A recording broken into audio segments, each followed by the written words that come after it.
I can totally see us cooking in this kitchen. I can totally see us cooking like pros with natural gas. Oh, I would love to soak in that tub. I'd love to save energy and money with a natural gas water heater. I can imagine cuddling up in here. Because natural gas heating keeps the house comfortable when we need it. We have to get this house. We have to get natural gas. We're investing in infrastructure to help bring comfort and savings to you. Visit centerpointenergy.com/natural gas benefits. CenterPoint Energy, always there. How am I doing now? There you are. Okay, what I said is the first game we played in Starkville against Kentucky this year, they blocked, I think, 6 or 7 of our shots in the first half alone. We didn't shot fake at all. But yet they're the leading shot blocking team in the country. We knew we had to take it right at them, which is what we were trying to do in the first half. I thought Abdul in particular was fantastic. He ended up, I think, with 6 baskets all in the first half, and they were all on really good passes, dump offs to him. But he had a couple of really nice moves. He was very aggressive. I'm really, really proud of him for how he showed up today. He was a man out there. I thought Tolu was very good. Tolu had 9 points in that first half, got to the foul line, did some really good things for us. But when you look at, it was a game plan to go at them inside for sure in that first half. And I thought, we did a great job on the glass. I think we were up 14 on the boards in the first half. We did a great job defensively in the first half. But, Neil, as you mentioned, it was a tale of two halves. They came out and Sarr scored 3 baskets right away. We did not defend him well. And he was just facing up, and we got to be into him, making him dribble. Can't let him shoot, and that got them going. And then, obviously, Dante Allen has something to do with Mississippi State. I don't know what it is. But whenever we play against Kentucky, he gets to be the best player on the court. I mean, he was phenomenal again. And going to the last shot of the game, my heart was all the way down in my pit of my stomach watching that shot go up. And I'm so thankful to God that that shot caromed off and that Abdul got the rebound, because our guys deserve to win the game today, and I'm really proud for them. I thought that Iverson Molinar's 2 threes in the last 4 minutes of the game and back-to-back threes to go from being down 5 to up 1 was huge. And then for him to get fouled and to have the one-on-one, I'm not sure if it was one-on-one or 2-shot foul there at the end. 2-shot foul. 2-shot, but bottom line is, I told him he's making these both, and he did.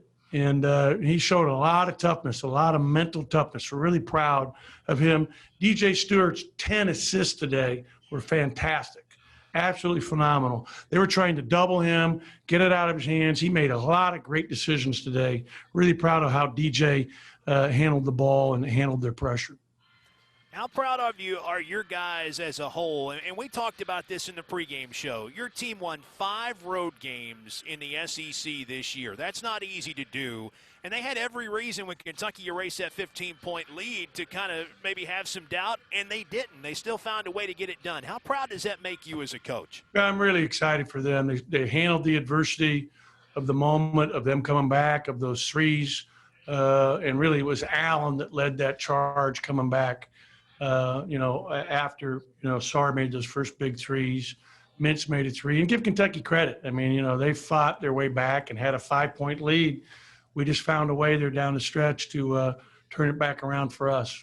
Last one from me. You guys didn't get a chance to play here last year because obviously the tournament got canceled, but today, skipping that cancellation last year, your team's won 4 consecutive opening games at the SEC tournament. I can't imagine that's an easy thing to do. Is that a big step for a program when you can consistently come to the postseason and get that first win? Yeah, the big step will be trying to advance and get further. We were obviously disappointed last year to not be able to have our double bye and only have to win 3 to win out. And tomorrow we're playing the best team in our league, the league that was dominated by Alabama, and we've got our hands full. And so we're going to have a similar effort as we had today to have a chance in that game to beat Alabama. And they're really terrific. I mean, I voted for all their players to get the awards. I thought Quinterly deserved to be the 6th man of the year. That's who I voted for. Herb was a defensive player and MVP. He and John Petty were both first team. Obviously, Coach Oates was the coach of the year. They have a great team. Primo's an unbelievable freshman who's all freshman. We're going to have to really rest up and recover here because we're playing the best team in our league next. Thank you. Up next, we'll go to Garrett Hodge. Hey, Ben. Obviously, it's been a long time since Mississippi State beat Kentucky 15 in a row until today, knocked them off. How, I guess, monumental is this for this program to get a win over a program with the history that they have and carry that momentum into tomorrow? Yeah, I'm really happy for our guys. We talked about the fact that we haven't beaten them since I've been here, and then you're adding some games on before that. So, they're the best program in our conference. I mean, when you go back and look at SEC wins, they have more wins, more tournament victory championships here in the SEC than the rest of the league combined, 31-28, I believe. So it's just an incredible program, and John is a Hall of Fame coach. So for this win today, it's really special for our team and our program. Up next, we'll go to Paul Jones. Coach, Abdul has been scoring a lot better lately. And is it just the sense of urgency with him, with his career winding down? Is that kind of what you see? Yeah, I think he was really aggressive, really tough, and his teammates did a great job getting him the ball. I mean, I got to give his teammates a lot of credit, and in particular DJ. I mean, I'll go back and watch his film, which won't be until next week sometime. It will be interesting to see how many of those dump offs came from DJ, because he had a lot of nice passes that were interior passes for our bigs to score on. I thought Davon, same thing. Davon did a really nice job. I had 3 assists, 0 turnovers in the first half. I'm not sure what he ended up with. I'd have to look here. Davon ended up, with 3 assists and 1 turnover. So he did a nice job sharing the ball too. Go to Joe Cook. Hey, Coach, just 2 quick ones. Just in dovetailing off of Molinar, what's it like to have a guy like that stepped up in the moment to close this game out, scored the last 8 points for your team to advance? Yeah, I'm not surprised that he did it. I mean, honestly, he's such a good player and great competitor, and he's worked so hard at his game and his shooting. And his teammates set some great screens for him. The first one was wide open. The second one, they knew it was coming. We called it back to back, and he still got open. He made a much more difficult shot there. And then for him to have the one up at the end and get fouled and knock them both down, just couldn't be prouder of Iverson and what he did for his team. And real quick, third meeting with Alabama this year, played them tough both times. What do you think is going to be different this time around? I mean, we've got to continue to battle the way we have in the first 2 games. We've got to do a better job offensively. We've really struggled against their defense, and they're top 3 in the country in defensive efficiency. So they're a very good defensive team, and we've got to do a better job executing offensively and being able to score against that defense. And then we've still got to be able to defend our tails off and give ourselves a chance. We have time for a couple more questions. Up next, we'll go to Courtney Robb. Coach, that first half specifically, your guys looked like they were really playing to their strengths, like you mentioned, working to the inside, beating them on the boards. Is that when you feel like your team is just at its best playing the game? Yeah, because we're basically playing 2 bigs. When you're playing Tolu and Abdul, and then even Quentin and JD. And by the way, Quentin Post and Javian Davis both gave us very good minutes today. JD had a couple big baskets in the first half. Quentin had a huge 3, I think, to put us up 10. He had a couple big foul shots. Their minutes were very important. Our bench did a great job for us today. I like Derek Fountain's minutes were really important. He did an outstanding job. Hit a big 3 for us early in the second half, and they made a push to keep them away. Everybody contributed to this today. It was really a good team win overall. And then just a quick follow-up question. The way that the game ended, that last shot for Kentucky, did it really make you realize, like, okay, this is March, it's officially arrived? I'm just happy he missed. I mean, it would have been really gut-wrenching to have that go in after, the fight that we showed to take the lead with 7 seconds left, and just very thankful. And, he's a heck of a player. Allen's really, really played phenomenally against us this year. We know he's did 46 points in 2 games. Thank you. You bet. All right, that'll do it for Coach today. Thank you, Coach. Thank you. All right, guys, we're now joined by Mississippi State center Abdul Ado. If you have any questions, please put your name in the chat, and I'll call on you. Up first, we'll go to Garrett Hodge. Hey, Abdul. Obviously, since you've been at Mississippi State. Oh, Neil, do you need it? We're back inside Bridgestone Arena. Abdul Ado is at the podium now. Visit with us post-game following State's 74-73 win over Kentucky. Abdul, you've been around long enough to know how tough it is to beat these guys. I'm just curious, as a guy who's gone through plenty of wars against them, what's it mean to finally come out on the winning side of one of them? Oh, this is great, and this I can't put it in words how much it means to me. You know, I was just telling Davon that this is the first time I've beaten them since I've been here at Mississippi State. So this really meant this was like an outstanding win for me. But you know, we're just gonna enjoy this win for now. Go back to the hotel, get ready, and prepare for Alabama tomorrow. You're going to play Alabama for a third time. It's a team you're very familiar with, and I'm curious, what have you learned from the first two against them that you hope you can use to your advantage tomorrow? I think they are a team that really pushes in transition. They are like a transition team. They run. Even on the make, on free throw, they pushing hard. They're pushing it down at your neck. So. But yeah, so right now the main focus is, for me and the rest of the guys on the team, and I'm pretty sure the coaches would emphasize that, is being able to get back in transition, because for a fact, I know we do a great job on the half court when we're playing defense. We know how to guard at the defensive side. So the best thing we could do is try to limit them in transition, try to get stops in transition, and everything will take care of itself. That was part of the plan today, transition defense. Were you guys better in that area today? How much did that help you to get Kentucky off its game a little bit?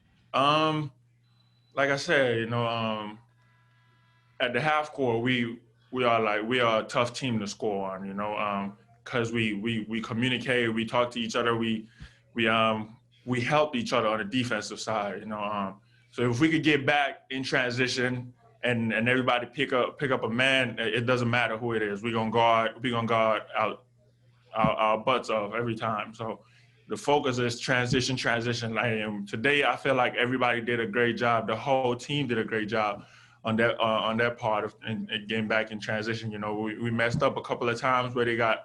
I think they had a couple of transition buckets, but apart from that, we really did a great job. You could really tell how much of a good job we did at the half court, because they struggled, because we played hard, especially the first half. We played really hard at the half at the defensive side when it came to half court. So, Abdul, thank you, and Garrett, thank you for letting me step in there for just a second. We'll go to Garrett next. Hey, Abdul.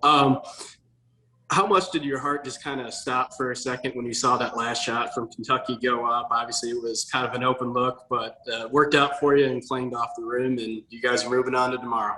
That was, when the shot went up, for somebody who's been hot the whole game, when it went up, I kind of had like flashbacks of playing at LSU with when we lost on the buzzer beater by, I forgot his name, Skylar Mays. So that kind of, I had flashbacks of that. But the main focus was, if it comes off, we have to get the defensive rebound. They do not get no second second shot. So I was going to get their rebound no matter what, regardless, because we came to stay. We're not going home, So. Up next, we'll go to Joe Cook.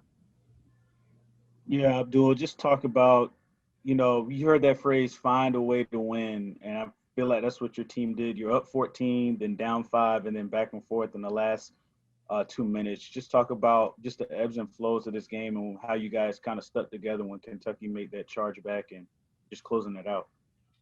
We always talk about it in our huddle. We always talk about basketball is a game of runs. Every team is going to make their run, but it's how you respond to that. Do you put your head down, or do you just pick your head up and everybody just, just push forward, get a stop. It's one play at a time, which was what we did.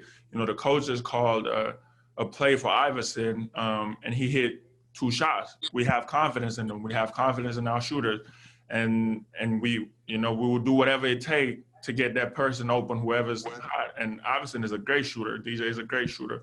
and we were willing to get him wide open shots. And as you can see, he came out. We were down 5. He came, hit a 3. We ran the same play the second time. He came down. We set good screens for him. He didn't think twice. He hit those 3s.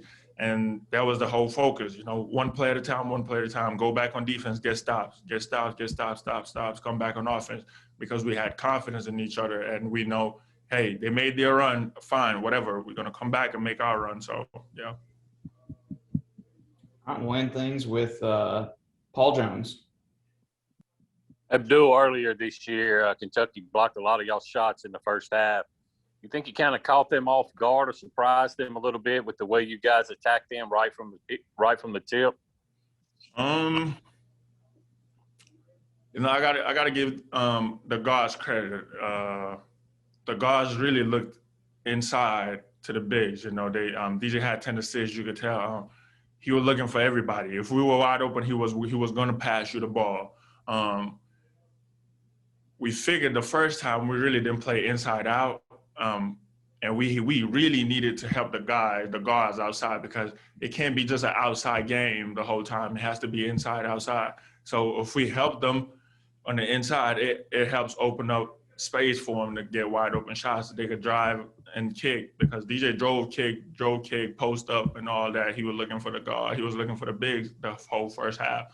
And we just decided we wanted it. You could see it in our faces. We were desperate for a win, and there was no denying that for us. So,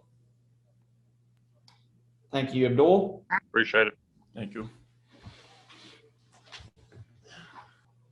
All right, we'll open with Joe Cook. All right, Iverson, man, just walk me through that last pretty much couple minutes. You went on an 8-0 run to close out this game. Just talk about your mindset and how you just saw openings and your aggressiveness to kind of take this game home. Well, you said mindset.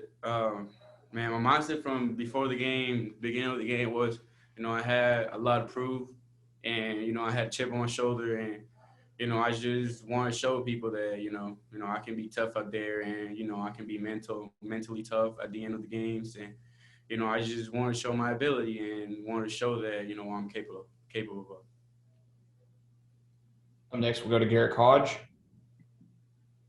Yeah, Iverson, those 2 free throws, when you got fouled, did you have to take a second to collect your breath and clear your mind? And obviously, because those are the most critical free throws of the game, and you made both of them. I had a lot of confidence, and, I went into the line, talking to myself, repeating to myself that, I was going to make them. And I just took my time, and I was just confident at the end that, it was going to go in. Both of them were going to go in. If you have any questions, please put your name in the chat for Iverson. Up next, we'll go to Paul Jones. Iverson, you talked a lot earlier this year about games that got away from y'all down the stretch and learning from those mistakes to come back better and to be more productive. Is this a good example, would you say, of learning from those earlier mistakes this year to how to close out a game? Yeah, we're definitely growing as a team. We're learning to close games at the end. It got a little out of hand at the end, kind of like about the 10-minute mark. Kentucky had momentum, but we overcame that adversity. We overcame adversity, and we fought through it. And that's what I feel like we got a lot better at from the beginning of the year.